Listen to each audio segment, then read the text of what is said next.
And I am done. Okay, so I just finished up reading an awesome book. Just finished up reading Orconomics. This is the first book in the Dark Prophet series by Zachary Pike. And I want to give you my unedited thoughts upon finishing the book, which was just now. Oh my gosh, this book was so good. It is everything that I hoped it would be and more. This is hysterical. This is downright one of the funniest books that I've ever read across any genre. And I say this as a huge fan of Terry Pratchett. And I have been itching since I've been going through the Terry Pratchett series to find another author that can do what he does. And I found him. Now, unfortunately, I don't think he has a ton of books, but this is the book if you like Terry Pratchett, because it just knocks it out of the park. It satires something in an amazing way. It makes you laugh at a hysterical level. And honestly, I can't think of many Terry Pratchett books that are funnier and better than this book. Maybe like two, and they're both part of the City Watch series, but this did it, and it did it better in so many ways. And in part because it's more modern. You know, this is a story that is about a satire of for-profit corporations and economic collapse and things that we've all seen in recent times that, you know, Terry Pratchett did a lot of writing at a time period before me, you know, and a lot of it's still relevant, but a lot of it's not. You know, when he does a satire of like old school rock and roll, that just doesn't hit the right spots for me. But something that I've lived through is just perfect. So I want to go through the various aspects of this book and what I enjoyed about it, and kind of score them individually so you can see the things that I look for in a good fantasy book. So the first thing is the story, and the story here is great. You know, this story follows a group of heroes that are following a very questionable prophet, and they all know that he is not, you know, the prophet that he thinks he is, and he's the only one not in on the scoop. And it's fun watching this dynamic go on about how they're constantly undermining him and trying to get him to question what he really is, and he's not hearing any of it. You know, I mentioned before that this is a fun take on capitalism, and the main crux of this book is that adventuring has turned into the main driver of the economy. So you have companies going in that are buying shares and selling shares of the future loots that adventurers are going to bring in from their quests. And over time, this is leading to an enormous economic problem because the loots aren't coming in on what they think they are. And the only people really making money in these economists are the people that are betting on it, you know, the huge companies. And it's got this fun background of this one guy that's working for the major company that's selling this stuff.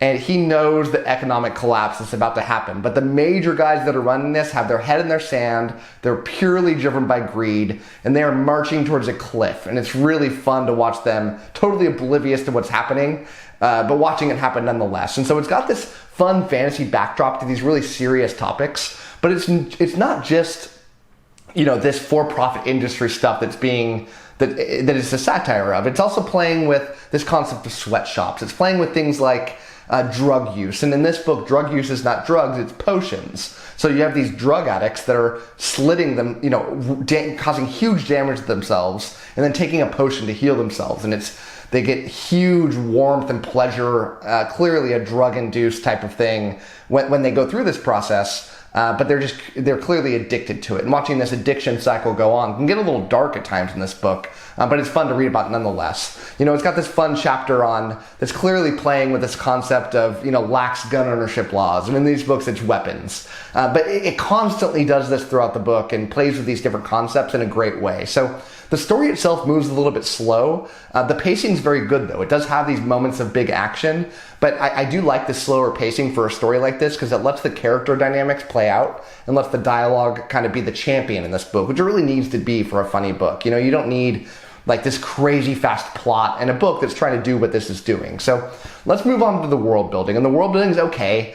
You know, it's classic Dungeons and Dragons, nothing special, but it's well described. You know, it's got these kind of mini stories within the main story, and each of them is going to a different place, interacting with like a different group of individuals. You know, it's got, you know, a chapter that's dealing with orcs. You know, it's got a chapter dealing with this mystery guy in the woods. You know, it's in these classic kind of tropes that play along, but the book's not trying to be some unique world building. In fact, it's trying to be copying the main Dungeons and Dragons kind of thing so that it can play off that. So it does it very well. So the fantasy elements do a much similar thing as well. And the fantasy elements are well done because it has these common tropes of dwarves being short and having that Scottish accent and having jokes about that. You know, it's got the classic take on orcs that, you know, are kind of mindless. These goblins that are constantly scared of everything. These potions that can heal you on the spot. You know, the leveling up of characters. But it's constantly playing with these things and hitting you in ways that you're not expecting it. You know, so all of the things that I just mentioned get constant jokes throughout it. And it surprises you because a lot of what you're expecting to happen, because you've read it in 100 fantasy books before, the opposite happens in a really fun way. So the characters in this book are awesome. You know, it's got this team that comes together to do basically a fetch quest. You've got this dwarf who's like this crazy battling berserker type guy. You've got this goblin who serves as the squire, who's oftentimes the main humor of the book. He has so many funny aspects to him that is constantly putting this levity to a more serious scene. You know, you've got the naive prophet that I mentioned before. You've got this elf warrior who's addicted to these potions and constantly sneaking off to go use them. You've got these two mages that are constantly at each other's throats that represent two different types of magic, and they can't get along, but their relationships develops, but they start to keep fighting constantly and burning down stuff, and they're enormous fights they're having. You know, you've got this thief who's very clearly a thief but won't admit it. He claims he's a bard, although he can't sing or play an instrument, and he has all these thief skills, and every time somebody calls him a thief, he has a really funny, inventive way to kind of describe it and explain it and how it's not a thief, but very clearly he is, and he's offended when everybody calls him that, which is often. So the characters play off each other so well. The plot moves a little bit slower, so you get a lot of character depth, a lot of play off these characters, and I can't wait to keep reading this series to see how these characters, you know, fully get. The writing style is the champion of this book, though. The writing style is like a 6 out of 5. It oozes with quality, page after page after page. Not only is it funny, and it is funny, but it's poignant too. You know, it's playing with these more serious topics in very inventive, smart ways. It's very clever.